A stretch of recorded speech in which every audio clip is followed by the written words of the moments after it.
Caros amigos do segundo D, tudo bem com vocês? Estou com muita saudade. A professora Camila entregou as cartinhas que vocês escreveram para mim.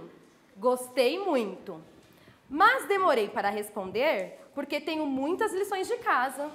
Então, resolvi escrever apenas uma carta para todos vocês. Esta classe de primeiro ano acaba de receber mais uma carta de David, um amigo imaginário das crianças.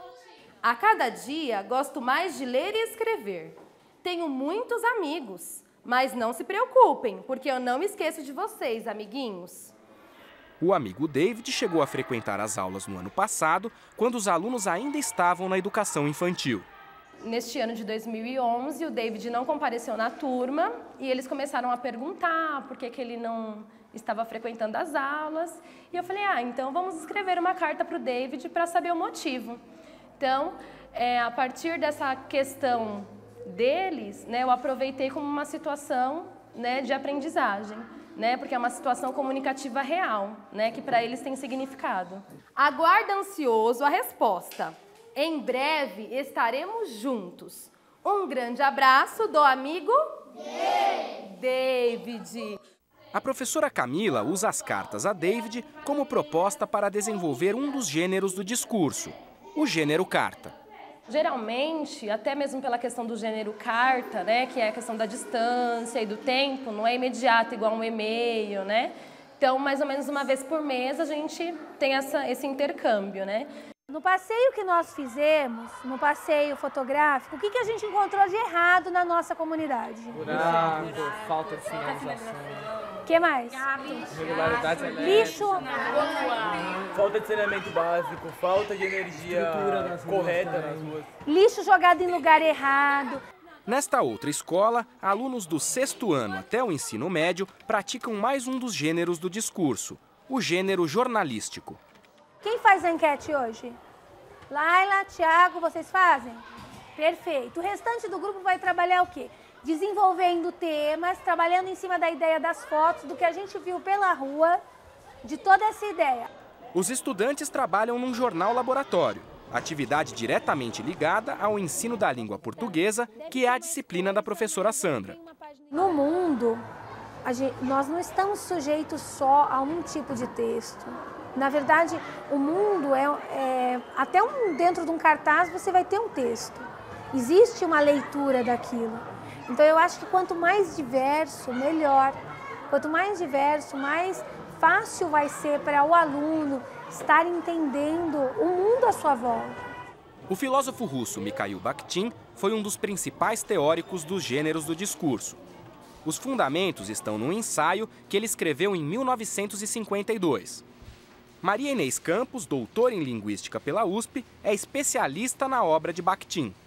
Ele vai pensar não a língua num sistema abstrato, mas a língua enquanto atividade humana.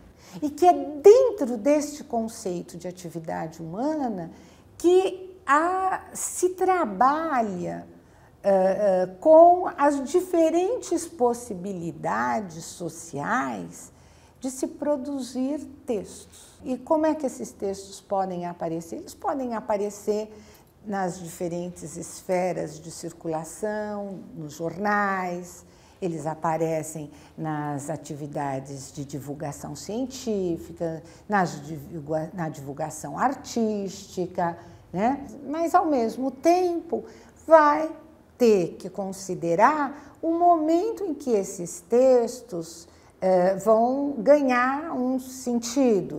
E também o estilo do gênero, quer dizer, se é uma reportagem, tem texto, mas tem fotografia, tem legenda, tem depoimento, vários elementos que constroem aquele gênero do discurso. Será que dá para a gente procurar na internet também? Então vamos descobrir quais são os serviços que fazem essa reciclagem, para no jornal a gente estar informando sobre isso. Bom trabalho para vocês. Começamos agora. Vamos embora trabalhar. Da coleta de informações à produção dos textos, os alunos da escola Sérgio da Costa têm uma semana para fechar o jornal. Toda essa atividade já se reflete na escrita dos estudantes.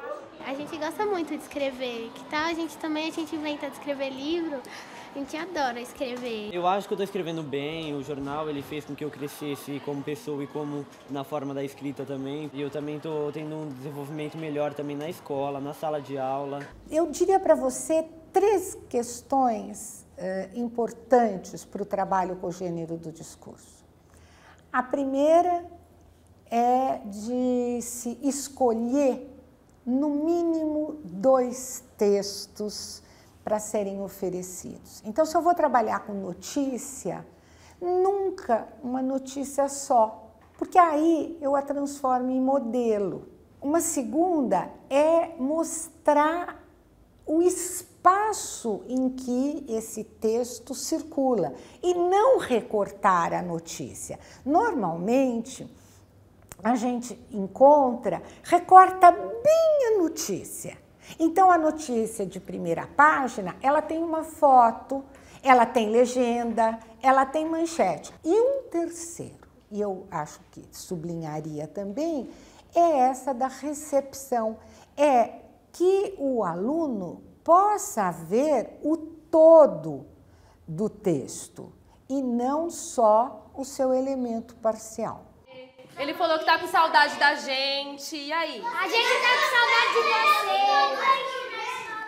As cartas de David não ficam sem resposta. As crianças ajudam com sugestões. Depois da data, a gente tem que colocar o nome de quem? Pra quem a gente vai mandar a carta. Olá, David! Isso, a gente pode colocar olá, David, o que mais? David! Oi, David, o que mais? Tudo bem, David? Tudo bem, David? Depois da produção coletiva, os alunos escrevem uma carta pessoal para o amigo. A professora responde a cada uma delas. Eu coloco algumas palavras, né, que são próprias de criança, procuro responder o que eles perguntam para eles se sentirem, né, atendidos, né? Eu contei pra ele que eu tinha uma priminha que nasceu e ele falou que ele tem 3 primos. Então aqui é a carta do Ademilson. Então tem um trecho que ele fala: colega David, aí tem parque na sua escola, né? Sim ou não? Eu sou um pouco bagunceiro, e você? Daí aqui é a resposta do David. Então o David também respondeu essa parte, né? Eu também de vez em quando faço bagunça, mas depois de terminar a lição. O Christian conta, né, que nasceu uma priminha, então tem alguém que chegou na família, alguém especial. E o David aqui também responde: que bom que você ganhou uma priminha. Eu também tenho 4 primos e brinco muito com eles. Então, cada vez que eles fazem uma nova produção, se nós compararmos, né, a primeira com a segunda produção, a gente já percebe que eles têm mais assuntos, né, se sentem mais à vontade para escrever. O semestre está acabando e eu vou precisar... Nessa classe, agora numa escola particular, uma outra forma de aplicar os gêneros do discurso. As crianças aprendem a escrever legendas para fotos de momentos que elas mesmas viveram. O que estava acontecendo nesse dia, pessoal? Nós estávamos lançando o DVD dos nossos peixes, que a gente estava estudando ele. Nós fotografamos as crianças nas mais diversas atividades que acontecem aqui na escola. Então, nós praticamente vivemos com a máquina pendurada no pescoço, fotografando tudo o que acontece. E nós selecionamos as melhores fotos das atividades mais significativas da semana. E, ao final, a gente produz alguns textos para explicar um pouquinho como elas aconteceram. Então, ó, nós estávamos assistindo e mostrando para nossos pais o CD que nós fizemos dos peixes. No primeiro semestre. No primeiro semestre. Então, o que eu vou pedir para vocês agora? Eu vou entregar para cada dupla uma foto que foi tirada ao longo da semana e vocês vão fazer a mesma coisa que nós fizemos aqui, só que junto com o seu parceiro, tá bom? Vamos sentar? A gente agrupa as crianças em duplas, né? Então, nessas duplas, não sei se vocês separaram, que uma criança só ficou responsável pela escrita e uma criança ficou responsável por ditar o que seria escrito, né? Então, isso mostra que aquela criança que estava ao lado, ela não estava necessariamente grafando, mas ela estava cuidando da organização das ideias, tentando cuidar para usar palavras que não sejam repetidas, enfim, é uma organização de um texto. Vocês vão escrever do dia que nós fomos lá na sala dos espelhos para olhar o nosso corpo, e aí vocês registraram as coisas que ficaram diferentes, lembra?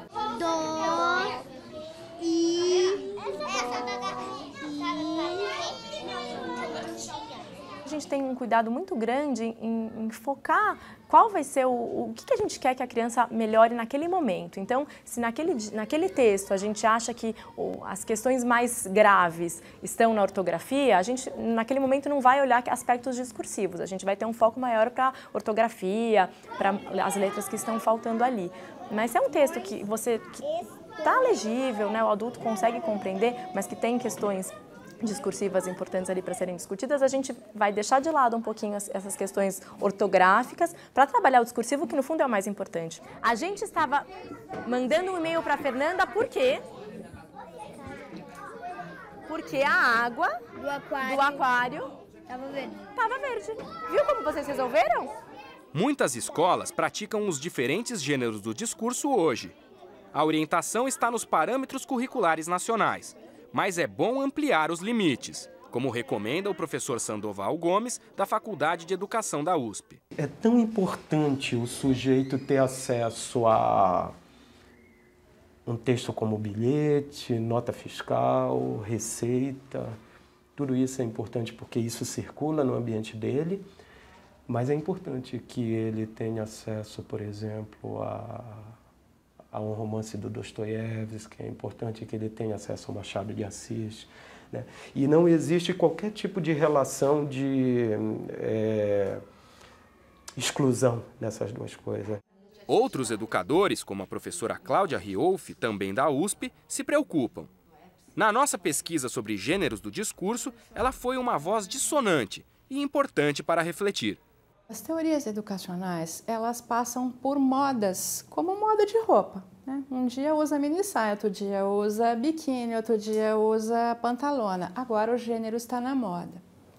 Então, se você vai até as escolas mais de vanguarda, as escolas de vanguarda serão aquelas que estarão adotando de maneira mais enfática a moda. Mas o que se vê a partir do acompanhamento dos textos produzidos pelos alunos é que essa moda, em termos práticos, ela é muito pouco eficaz. Porque se ensina uma forma para a criança e a criança responde aprendendo a forma.